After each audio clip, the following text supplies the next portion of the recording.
Hi friends, ఇవాళ Tollywood box office పరిస్థితి చాలా ఇంట్రెస్టింగ్గా మారింది. ఒకే టైంలో 5 సినిమాలు థియేటర్లలో రన్ అవుతుండగా ఒక్కో సినిమా ఒక్కో స్టేజ్లో ఉంది.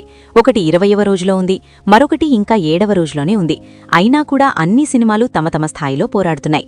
ఈ రోజు మనం మాట్లాడుకునేది మన శంకరవరప్రసాద్ గారు 18వ రోజు, రాజాసాబ్ 20వ రోజు, అనగనగా ఒక రాజు 16వ రోజు, నారి నారి నడుమ మురారి 16వ రోజు, భర్త మహాశయులకు విజ్ఞప్తి 18వ రోజు మరియు బార్డర్ 2 7వ రోజు కలెక్షన్స్ గురించి.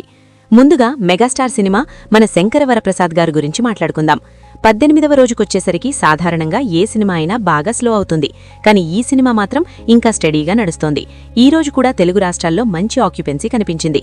అంచనాల ప్రకారం ఈ సినిమా ఈరోజు దాదాపు 8 నుండి 9 కోట్ల గ్రాస్ను రాబట్టినట్టు ట్రేడ్ వర్గాలు చెబుతున్నాయి. ఇప్పటికే వరల్డ్ వైడ్గా ఈ సినిమా 430 కోట్లకు పైగా గ్రాస్ను టచ్ చేసినట్టు టాక్ ఉంది. రెండవ వారంలోకి వచ్చాక కూడా ఇలాంటి నంబర్స్ రావడమంటే అది ఫ్యామిలీ ఆడియన్స్ సపోర్ట్ వల్లే సాధ్యం. ఇంకా చాలా చోట్ల ఫ్యామిలీస్ ఈ సినిమాకే వెళ్తున్నారు. ఒక్కసారి కాదు, రెండోసారి కూడా చూడొచ్చు అనే ఫీలింగ్ ఈ సినిమాకి పెద్ద బలం.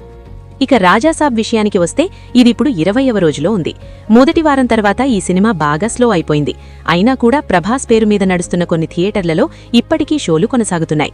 ఈ రోజు రాజాసాబ్ దాదాపు 1.5 నుంచి 2 కోట్ల గ్రాస్ వరకు మాత్రమే సాధించినట్టు అంచనా. వరల్డ్ వైడ్ టోటల్ ఇప్పుడు సుమారు 235 కోట్ల దగ్గరికి చేరిందని అంటున్నారు. ఇది ప్రభాస్ స్థాయికి తక్కువే అయినా సినిమా పూర్తిగా ఆగిపోలేదు అనే పాయింట్ అభిమానులకు కొంచెం ఊరటనిచ్చే విషయం. ఇప్పుడు యూత్ ఫేవరెట్ అనగనగా ఒక రాజుకి వస్తే ఇది 16వ రోజులోకి ఎంటర్ అయింది. ఈ సినిమా మొదటి వారంలో ఎంత స్ట్రాంగ్గా స్టార్ట్ అయిందో రెండవ వారంలో కూడా అంతే స్టడీగా నడుస్తోంది. ఈ రోజు ఈ సినిమా సుమారు 3 నుండి 3.5 కోట్ల గ్రాస్ను రాబట్టినట్టు సమాచారం. వరల్డ్ వైడ్గా ఇప్పటివరకు దాదాపు 90 కోట్ల గ్రాస్ దగ్గర నిలిచింది.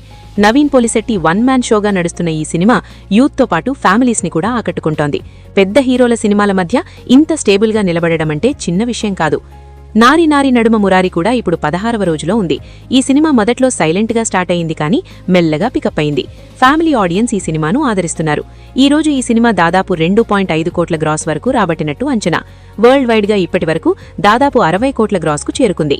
ఇది పెద్ద రికార్డ్ కాదు, కానీ క్లీన్ ఫ్యామిలీ ఎంటర్టైనర్గా తన స్థాయిలో సేఫ్ జోన్లో ఉంది. ఇక భర్త మహాశయులకు విజ్ఞప్తి సినిమా 18వ రోజుకొచ్చేసింది. ఈ సినిమా కూడా కామెడీ ఎలిమెంట్స్తో ఫ్యామిలీస్ను ఆకట్టుకుంది. అయితే మన శంకరవరప్రసాద్ గారు లాంటి భారీ వేవ్ మాత్రం రాలేదు. అయినా కూడా ఈ రోజు ఈ సినిమా సుమారు 2 కోట్ల గ్రాస్ను సాధించినట్టు సమాచారం. వరల్డ్ వైడ్గా ఈ సినిమా 75 కోట్లకు పైగా గ్రాస్ను టచ్ చేసింది.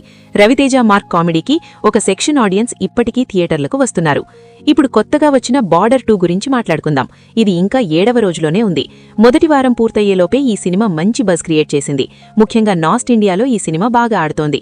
ఈ రోజు ఈ సినిమా సుమారు 12 నుండి 13 కోట్ల గ్రాస్ను రాబట్టినట్టు అంచనా. వరల్డ్ వైడ్గా ఇప్పటివరకు దాదాపు 95 కోట్లకు పైగా గ్రాస్ను సాధించింది. యాక్షన్, దేశభక్తి టచ్ ఉండడంతో మాస్ ఆడియన్స్ బాగా కనెక్ట్ అవుతున్నారు. మొత్తంగా చూస్తే ఈ రోజు బాక్సాఫీస్లో గెలిచింది ఎవరు అంటే స్పష్టంగా చెప్పాలంటే మన శంకరవరప్రసాద్ గారు.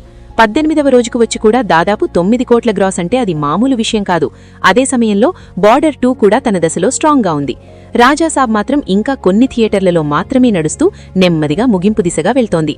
అనగనగా ఒక రాజు, నారి నారి నడుమ మురారి, భర్త మహాశయులకు విజ్ఞప్తి, ఈ 3 సినిమాలు తమ తమ రేంజ్లో సేఫ్గా నడుస్తున్నాయి. ఇది చూస్తే ఒక విషయం స్పష్టంగా అర్థమవుతోంది. స్టార్ పవర్ ఉన్నా కంటెంట్ లేకపోతే సినిమా ఎక్కువ రోజులు నిలబడదు. అలాగే పెద్ద హీరో లేకపోయినా కంటెంట్ బాగుంటే సినిమా లాంగ్ రన్ అవుతుంది. ఈ సంక్రాంతి సీజన్ మొత్తం ఇదే నిరూపించింది. ఒకవైపు మెగాస్టార్ సినిమా దూసుకుపోతుంటే మరోవైపు యూత్ హీరో సినిమా తన స్థాయిలో అద్భుతంగా నిలబడింది. మధ్యలో కొన్ని సినిమాలు తమ పరిధిలో సేఫ్గా ఆడుతున్నాయి. మీ ఏరియాలో ఈ సినిమాల పరిస్థితి ఎలా ఉంది? ఇంకా మన శంకరవరప్రసాద్ గారికి హౌస్ఫుల్స్ పడుతున్నాయా? రాజాసాబ్ థియేటర్లలో కొనసాగుతోందా? బార్డర్ 2కి ఎంత రష్ ఉంది? మీ గ్రౌండ్ లెవెల్ రిపోర్ట్ని కింద కామెంట్స్లో తప్పకుండా చెప్పండి. ఈ వీడియో నచ్చితే లైక్ చేయండి, మీ ఫ్రెండ్స్తో షేర్ చేయండి. ఇలాంటి రోజువారీ బాక్సాఫీస్ అప్డేట్స్ కోసం మన ఛానల్ను సబ్స్క్రైబ్ చేయడం మర్చిపోకండి.